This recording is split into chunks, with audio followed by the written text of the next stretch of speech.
இந்த சம்மர் வந்துருச்சு.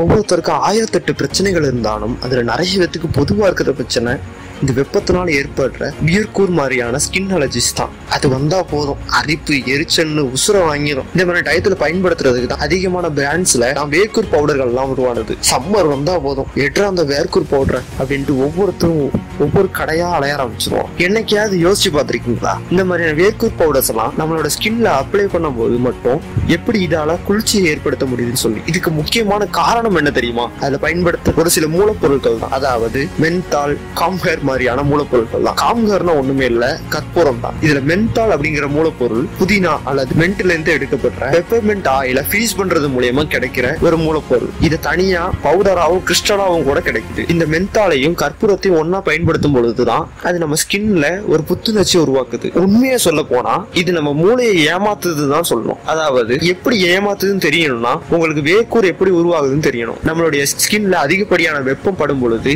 நம்ம பாடியோடைய கூலிங் சிஸ்டம் வியர்வை சுரக்கும். அந்த வியர்வை வரும் பாதையில ஏதாவது ஒரு அடைப்பு ஏற்படுத்துச்சுன்னா அந்த இடத்துல கொப்பளங்கள் ஏற்படும். அந்த கொப்பளங்களுக்கு பேரு தான் வேர்க்கூர். ஆனா அந்த வேர்க்கூரை இயற்கையா சரியாகணும்னா நம்மளை சுத்தி உள்ள டெம்பரேச்சர் கம்மியாகணும். அதை செயற்கையா இந்த பவுடர் ஏற்படுத்துது. இந்த பவுடர்ல உள்ள மென்தால் நம்ம ஸ்கின்ல ஒரு புத்துணர்ச்சி ஏற்படுத்தும்னு சொன்னோம்ல. இந்த பவுடரை நம்ம ஸ்கின்ல அப்ளை பண்ணும் பொழுது அந்த இடத்துல ஏற்படுற ஒரு புத்துணர்ச்சினால அந்த இடத்துல ரொம்ப கம்மியா இருக்கிற மாதிரி நம்ம மூளைக்கு சிக்னல் போகுது. அதனால அந்த இடத்துல வேர்வை சுரக்கிறது நிப்பாட்டப்படுது. அதனால அந்த வேர்க்கூரும் கொஞ்சம் கொஞ்சமா குறையுது. நீங்க எவ்வளவுக்கு எவ்வளவு இந்த பவுடரை பயன்படுத்துறீங்களோ அந்த டைம் வரைக்கும் தான் இந்த வேர்க்கூரை உங்களால கட்டுப்படுத்த முடியும். நீங்க ஒரு டைமுக்கு மேல வேர்க்கூர் பவுடர் பயன்படுத்துறதை தவிர்த்துட்டீங்கன்னா அந்த வேர்க்கூர் மறுபடியும் வரதான் செய்யும். இப்ப புரிஞ்சிருக்குமே நீங்க அந்த வேர்க்கூர் பவுடர் அப்ளை பண்றது மூலமா உங்க மூளையை ஏமாத்ததான் செய்றீங்கன்னு சொல்லி. ஆச்சரியமா இருக்குல்ல? இது மாதிரியான வீடியோக்கள் வேணும்னா மறக்காம சப்ஸ்கிரைப் பண்ணிக்கோங்க.